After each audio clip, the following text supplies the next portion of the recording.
Hey, what's up, guys? Here's another war film from the Italian perspective on the same battle. This came out in 2002, almost 20 years ago. And I have to say, for a 21st century World War II film, this is probably one of the better films to have come out. Okay, in a time where the villains, the bads, the wrong side of history villains of World War II are possibly more evil now than they were just 10 years ago. It's refreshing to see this. Okay, of course, the Italian perspective in World War II is always interesting. Okay, obviously, the country, you could argue, switch sides, but I mean, half the country was still loyal and fought for Mussolini. And the other, and a lot of these dudes were like, "What the hell, man? I don't want to be fighting anybody. We're an agricultural country with a 19th century command structure. We don't have any business fighting these mechanized wars of attrition and logistics." Okay? Now, the German logistics were never as good as they could have been, but you can imagine these dudes. And so, anyway, the film gets that whole thing across. These guys have almost no supplies. The young kid that comes in, everyone's trying to drink his water because he got fresh water. You see the guys, the dysentery. You see the constant British bombardments on them, and it grates on them.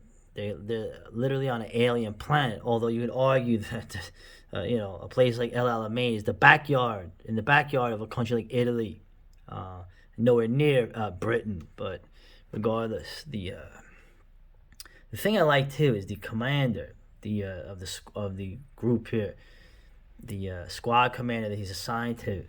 He relates to when he was captured earlier at Benghazi, right? Benghazi. Don't go there now. He relates to like he was captured and he escaped, and he says, "I never want to be captured again. It's humiliating for a man. It's almost like you're a non-person. I don't want to be ever captured again." And of course, as the movie goes on, the attack on the El Alamein line occurs, and this is, like I said, this is the Pavia division. This is one of the Royal Italian Army infantry divisions. It doesn't get as much acclaim as the Folgiotis or the Arietis or the Bersaglieri, but they fought pretty damn hard also, and they were not motorized. So once the order to withdraw was there and Rommel left, you always get conflicting things about that. But these guys were on their own, and so they have to march after defeating the New Zealanders. They have to march south, and it becomes a war film, and it literally becomes a survival, almost post-apocalyptic film.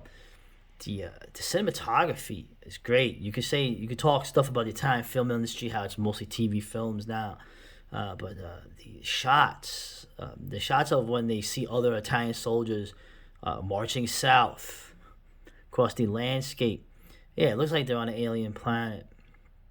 And when they get the orders to go the other way, they're like, "We just went this way." The confusion, the fog of war, as they call it. All these elements are here, and the constant British bombardment with their 25 pounders. Interesting thing is, if you watch this film, they always mention the 88. Right? So you think, "Wait a minute, the 88." I didn't even notice the 88 millimeter gun. That's the German gun, but they keep mentioning the English 88s. Well, the 25 pounder, right? The ordnance. Was 88 millimeters, so that's what they're referring to. The 25 pounder, very devastating cannon.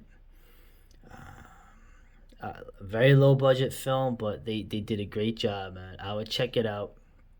Um, it's interesting too, the bastinas, right? Those hats. I never realized that those hats that they have, the back comes off almost like the Japanese hats. The Japanese army hat, where you can cover your neck with it, which would be very useful in the sun. In general, just a really good film. Downside is the usual downside. The armor scenes, right? They don't have the tanks. The armor scenes, attack scenes are at night. They cover the stuff with like camo netting and whatnot, but you can't hide the fact that these are not they're not Valentine tanks. They're not Crusader tanks of any type. They're not even M4s. But that's, and what are you gonna do? The low budget films. A lot of these things don't operate anymore.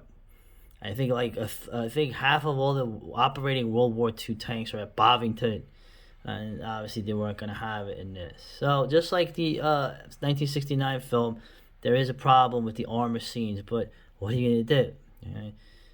The battle scenes are pretty good, and you see they have all the Carcanos, the Brettas, machine guns, um, the 88 1 millimeter mortars they used, and you just see these dudes. You just you feel. Of course, the Italians always, like I said, Alemain's a big thing for them. They don't focus as much as on the Eastern Front, which is a shame because there was some really massive battles out there where the Italians, had nothing, had no heavy weapons, and really showed themselves to be, tough soldiers, just against a meat grinder, facing the other world, the world power in the frozen wastelands. Okay, and I'm gonna focus on a film, actually that came out even before the El Alamein film, dealing with that front, done by of course, Italian Marxist director in cooperation with the Soviet Union, starring Beretta of all people. But that film I'm gonna cover is a really good movie too. The scenes that were done very well, and of course there's some Italian armor that was captured in those battles that you don't see often, that actually work because the Soviets kept them operational. Interesting, but I'm gonna cover that movie next, later. Oh yeah, wait. I don't know how you can see this film. Like I said, this film here used to be on YouTube, and of course it's not there now. But here's a scene here if you want to watch. This is near the end of the film, and check this guy's thing out here to watch it. It's kind of cool.